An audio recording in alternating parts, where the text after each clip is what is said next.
वालेकुम।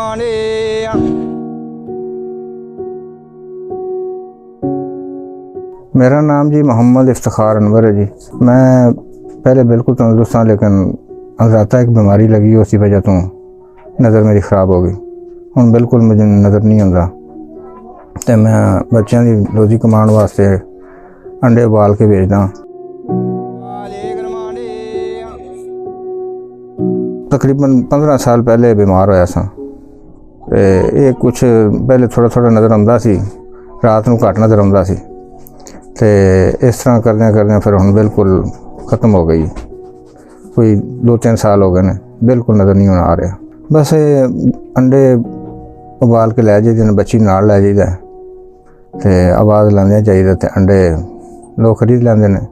अंडियां तो इलावा एक छोटी जी घर च दुकान बनाई है, गोली टाफी पापड़ वगैरह, उहदे च मेरा गुजर बसर नहीं हो रहा। इस वजह तो अंडे शंडे बेची दे ने, तां गुजारा करी दे। बाकी सुबह नमाज पढ़ी दी, बाकी नमाज़ां पढ़ी दियां ने, अल्लाह नूं याद करी दा, होर कोई काम हो नहीं सकता। ये मंगण वाली आदत बहुत बुरी है।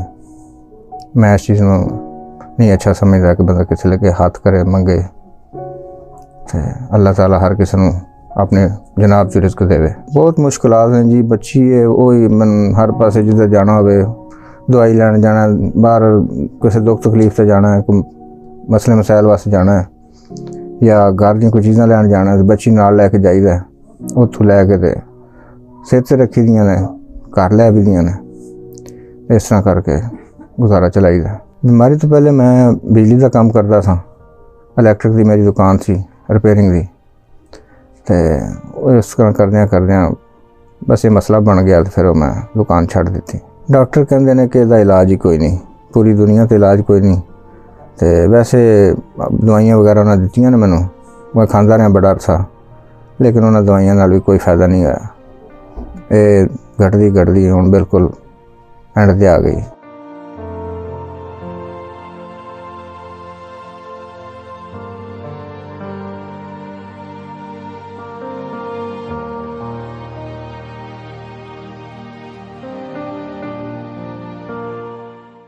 गली महल्ले च नहीं जाता जी, क्योंकि बच्ची मेरी नाल हुंदी है, तो मुख्तलिफ लोग ने, कोई अच्छे ने कोई बुरे ने, तो कोई बच्चे ने शैतान ने शरारती ने।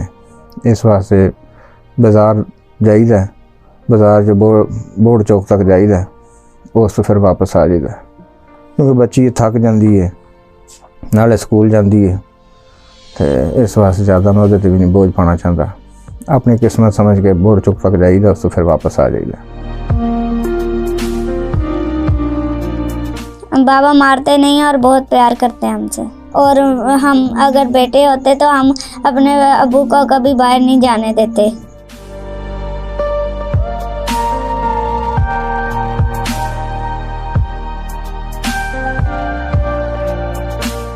भी अंडे बेच के आया, तो 5 रुपये अंडे नाल बच्चे ने, 15 रुपये का अंडा वैसे मिलता है, तो 20 या 100 रुपये तुहाडे सामने बचे है। गुजारा तो नहीं होंदा इन्हां पैसों नाल, लेकिन फिर सब शुक्र करके फिर अलहमदुलिल्लाह करके फिर इन्ने च गुजारा कर रहे हैं। मैं इन्हां बंदियां नूं पैगाम देना चाहना कि अखां एक बहुत बड़ी नेमत है। अख गई तो जहान गया, तो अखां दा अपना एहतियात करनी चाहिए। तो मेरा एहतियात तो मैं भी बड़ी की, लेकिन एक कुदरती बीमारी लगी जिसका इलाज कोई नहीं।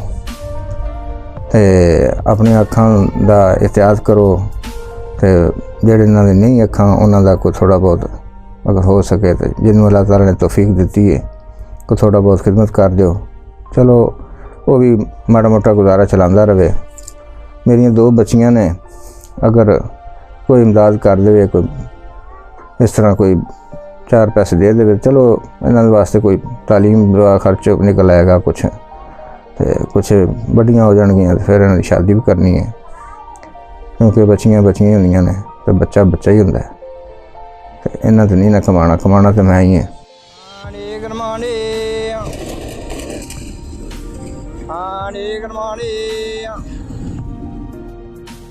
हम अंडे बेच रहे थे, एक बच्चा आया, उसने बोला अंडा दे, हमने अंडा दिया, वो भाग गया। पैसे नहीं दिए? नहीं पैसे नहीं दिए, कहता मैं पैसे लेकर आता हूँ। हम खड़े थे, नहीं आया। वो भी आधा नोट 50 का था, आधा उसने इकट्ठा किया हुआ था, वो हमने जेब में डाला। तो बाद में घर आके देखा तो आधा नोट था। ऐसे भी लोग दाव लगा जाते हैं। मेरे बाबा का नज़र नहीं आता, इसलिए मैं साथ जाती हूँ और इनका हाथ पकड़ कर जाती हूँ। नहीं, अल्हम्दुलिल्लाह पाक दा बड़ा एहसान है। अल्लाह ताला ने एक साथी दिता तो बहुत अच्छा दिता है। अच्छे वक्तां विच भी वो ठीक सी मेरे नाल, ते हुण बुरा वक्त आया तो तां भी वो ठीक है। कदी कदाई थोड़ा बहुत कोई सिलाई कढ़ाई आ जाए तो कर लेंदे ने। ते दुकान भी माड़ी मोटी थोड़ा बहुत गोली टाफी पापड़ दिहाड़ी बेचते हैं, बच्चियां स्कूटर जांदियां ने। तो इस तरह करके बड़ा मुश्किल या गुजारा हो रहा, लेकिन शुक्र अल्हम्दुलिल्लाह। बस शिकवा कोई नहीं जी, अल्लाह ताला दी निज़ाम है जी। अल्लाह ताला जिस तरह चाहे कर सकता है। बादशाह नूं गदा भी कर सकता है, तो गदा नूं बादशाह भी कर सकता है। अल्लाह ताला को रिज़्क मंगने की कोशिश करो, नमाज पढ़ो, अल्लाह नूं याद करो, तो इंशाअल्लाह अल्लाह ताला किसी न किसी तरीके वसीले नाल दे दिंदा रिज़्क।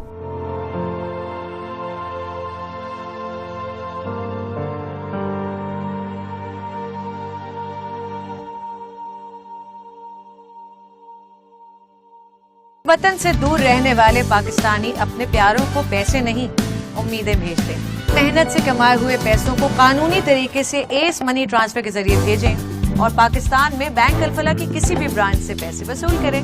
31 दिसंबर तक हर महीने 2 70cc बाइक्स, एक स्मार्ट वॉच, एक लेटेस्ट लैपटॉप, 2 गिफ्ट वाउचर्स और दिसंबर में 1800cc कार जीतने का मौका। Bank Al-Falah and ACE money transfer, leading the way forward.